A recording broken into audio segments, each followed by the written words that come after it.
don't lie, you saw the signs a mile away. You weren't 19 and confused. You were 32 years old. You'd been divorced once. You were well educated and running your own business, making your own money. You said the first marriage taught you everything. It didn't. Before we go further, if you respect real accountability and real stories taken from real listener submissions to the Let Me Pull Your Coat podcast, like this video, subscribe to the channel, and visit letmepullyourcoat.com for full episodes and exclusive content. Now listen carefully. You met him at a networking event.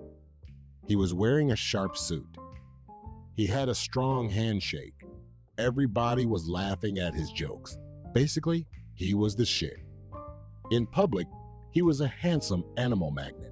He opened doors for you, spoke about growth with you, even talked about your vision, used words like alignment and legacy. You said he felt different. You fell for him hook, line, and sinker. You soon found out that he wasn't different. He was just well controlled. In public, that is. In private, it was another story. The first time his tone shifted and he called you a bitch, you called it stress. The first time he snapped at you over nothing and called you useless, you said he was just tired. The first time he blamed his ex for everything bad that happened to him, you agreed and nodded. You saw it. You felt it. You just fucking ignored it. He always had a story, an excuse. His business deal was about to close. His money was tied up somewhere. Clients were slow to pay. You know, the same bullshit you had already went through in the past. You told yourself that he was different. He was better than the last one. You made excuses because, let's face it, his stroke game was on point. So you covered dinner every time. Then you covered his bills. Then you gave him money to handle a short-term gap in his finances. You figured, I'm an entrepreneur. I understand risk. But this wasn't business. This was your life. This was your emotions overriding your common sense. You co-signed for whatever he wanted. He just had to give you the D several times a week and you agreed to anything he asked for. Hell, sometimes you offered to do it without him asking you to. You said it was only temporary.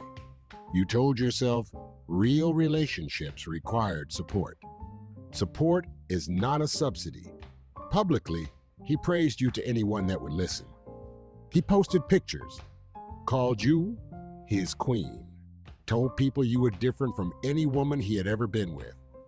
In private, he criticized every fucking thing you did. Your tone sucked. Your schedule didn't fit his needs. Your friends were too possessive of your time. Your independence to do what you wanted didn't please him. He said you were too strong, too confident. He said that you weren't submissive enough. You heard the word vulnerability every argument. It was always your insecurity. You started shrinking yourself to let him grow. You stopped telling friends the whole story about him. You stopped bringing him around your family because you knew he wasn't worth shit and didn't want your family to see you acting like this. You stopped mentioning his mood swings because you didn't want to hear, "We told you so." Then came his full shift.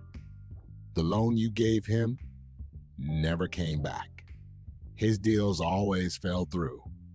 The accounts you co-signed always went unpaid. Your credit score dipped. Your savings thinned out. He said you were overreacting. If you loved him, it shouldn't be a problem for a successful businesswoman like you to cover him. Deep down inside, you knew you weren't overreacting.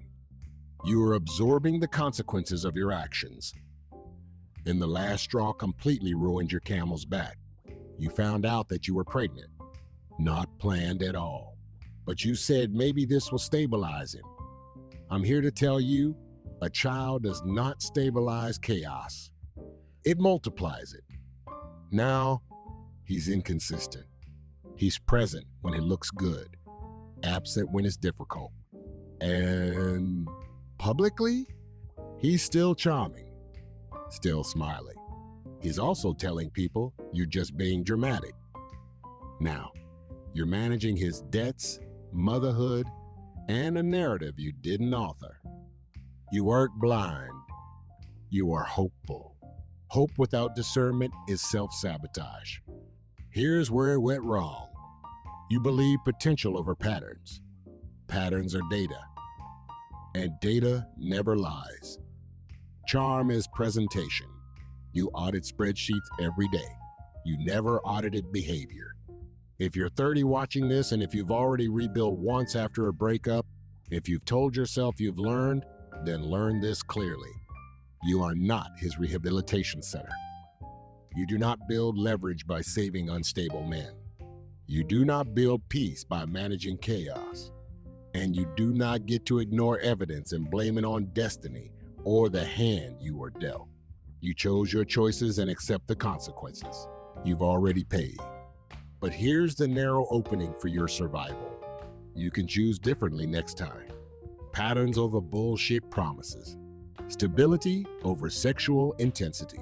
Evidence over fucking emotion. Discipline over your damn fantasy. You aren't powerless. You are undisciplined. Discipline can be easily learned.